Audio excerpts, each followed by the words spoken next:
Wesh la famille bien quoi, tranquille. Comme vous pouvez le savoir, le grand Swagman est incarcéré et j'ai réussi à dénicher quelques informations sur Swaggy Doggy.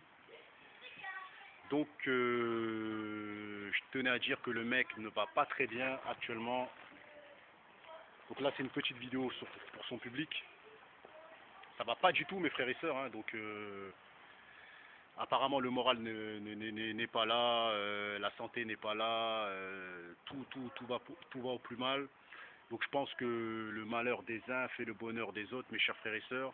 Donc je pense que tous ceux qui l'aiment pas et qui le traitaient d'escroc, qu'ils ont fait des vidéos et tout ça, ils sont en train de bander, ils sont en train de jouir parce que tout simplement ils n'arriveront jamais à sa cheville. Moi ce mec là, je vous dis la vérité, Swaggy Doggy, Swagman, c'est un mec que je validerai toujours, peu importe ce qu'il a fait, parce que je me dis que ce qu'il a fait, c'est des choses que nous, dans nos quartiers et dans notre entourage à nous, on connaît des gens qui ont fait ça, voire pire parfois. Donc, c'est pas pour autant que les gens autour de nous, on les déteste. Mais comme je vous ai dit, lorsque tu es public, tu es connu et toutes ces choses-là, et ben en fait, les mecs comme Swaggy Doggy, ils doivent être parfaits. Ça veut dire que dès qu'ils font ils commettent le moindre péché, alors que tout le monde commet des péchés, hein, et ben les gens sur Internet et les détracteurs qui l'aiment pas, ils vont trouver le moyen de faire une vidéo, ou ils vont trouver le moyen de mal parler sur lui parce que tout simplement, ils n'ont rien à faire de leur vie. Parce que pour moi, faire des vidéos sur des gens, sur YouTube, en parlant mal, tu peux faire des vidéos sur les gens comme moi je le fais, mais essaie de garder le côté positif parce que si tu fais des vidéos où tu gardes que le côté négatif, les gens le sauront que tu es haineux. Et en fait, tu peux pas faire des vidéos. En fait, il y a beaucoup de gens qui font des vidéos sur lui. Je m'adresse à tous ces gens-là. Quand vous mettez le nom du mec, il faut savoir que c'est son public. Et les gens qui regardent la vidéo, c'est pas pour vous, c'est pour lui. C'est pour savoir ce que vous allez dire sur lui. Donc vous grattez des vues sur lui et vous essayez de détourner son public, mais ça ne marchera pas. Parce que le mec, regardez, il est en Heps. J'ai vu l'évolution de ses abonnés, j'ai été choqué. Avant de monter en prison, Swagman, il était à peine à 600 000 abonnés. Là, il a 720 000, mes frères et sœurs. Vous imaginez le buzz qu'il a fait là-bas en Tunisie, hein?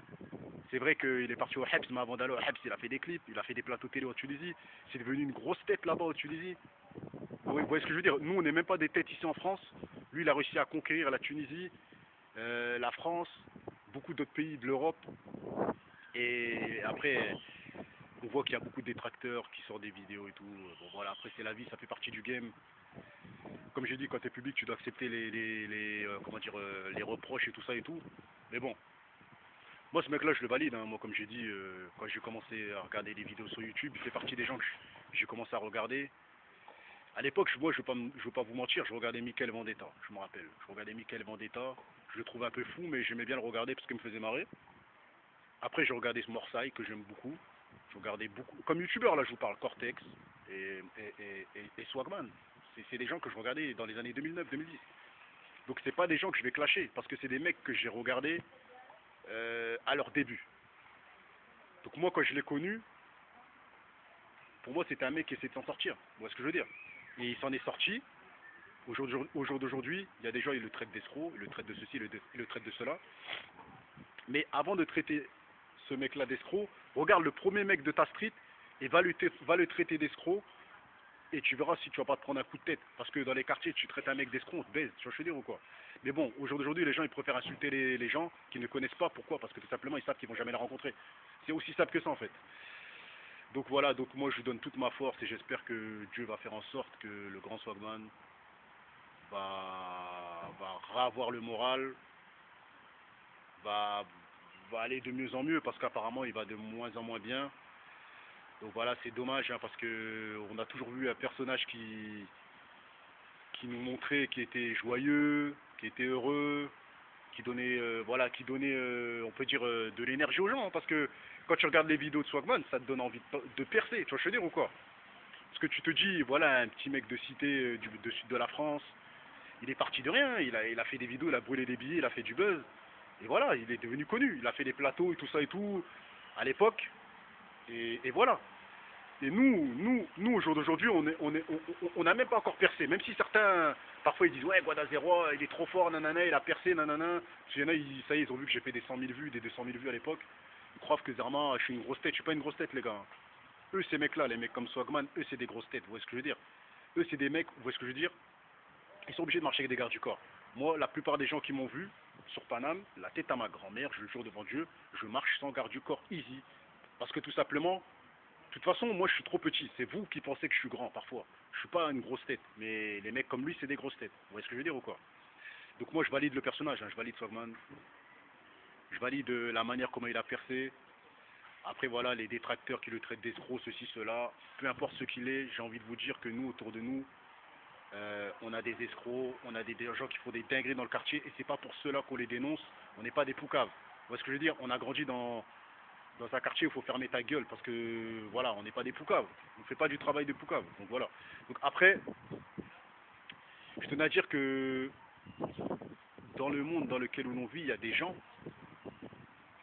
ils sont prêts à tout pour chuchoter dans l'oreille à d'autres personnes que toi tu es quelqu'un de bien, que tu es quelqu'un de pas bien, que en fait, pour moi, ce qui se passe sur YouTube, quand tu vois quelqu'un qui insulte quelqu'un ou qui clash quelqu'un et tout ça et tout, c'est le même travail qui se passe dans la vie de tous les jours. C'est-à-dire que des gens qui t'aiment pas, qui vont aller dire à un ami, ouais, t'as vu, le mec là, il est pas bien parce que il a fait ça. Ah, là, t'as vu, le gars là, il est chelou, il a fait ça. Ah, le gars là, il est pas bien. Ils vont juger, mes frères et sœurs. Ils vont tout faire pour qu'on te déteste. Et ben, en fait, la manipulation psychologique, elle fonctionne que sur les personnes qui ne croient pas en Dieu. Si tu crois en Dieu, un mec qui vient te voir, qui vient te parler, qui vient te raconter de la merde sur une autre personne, toi, si tu crois en Dieu et tu connais les livres saints, il ne pourra pas te manipuler. Mais comme au jour d'aujourd'hui, les gens ne lisent plus les livres de Dieu, eh ben, ils vont lire les stories des gens, en fait. C'est-à-dire, ils vont lire les Snapchats des gens, ils vont écouter ce que les gens disent. Quand un mec il va venir, il va dire, ouais, t'as vu Guadazero, t'as vu, il dit salam alaikum à tous les musulmans, dans ta mère la pute, nanana, t'as vu, c'est un mécréant, t'as vu, nanani. Faut ce que je veux dire. Les gens, ils jugent sur ce que toi tu dis, mais ils ne te connaîtront jamais. Vous voyez ce que je veux dire? Ils ne te connaîtront jamais, mes frères et sœurs. Personne ne te connaît, il n'y a que toi qui te connais. Et Dieu, il te connaît. Mais les gens, ils croient te connaître. Vous voyez ce que je veux dire ou quoi? Mais il n'y a personne qui te connaît, mes frères et sœurs. Je peux te dire bonjour, et je peux bien parler, et le lendemain, je te mets un coup de tête, mes frères et sœurs. Vous voyez ce que je veux dire? Tu ne me connais pas. Tu vois. Voilà, mais les gens, c'est comme ça. C'est... Quand tu es public, tu dois être parfait. Si tu n'es pas parfait, ben, on va te clasher, tout ça et tout. Bref, sur ce, grosse force à Swagman. Et Inch'Allah, t'inquiète pas, il va s'en remettre, les gars. Tous les détracteurs, vous allez voir, il va s'en remettre. Bande de putes.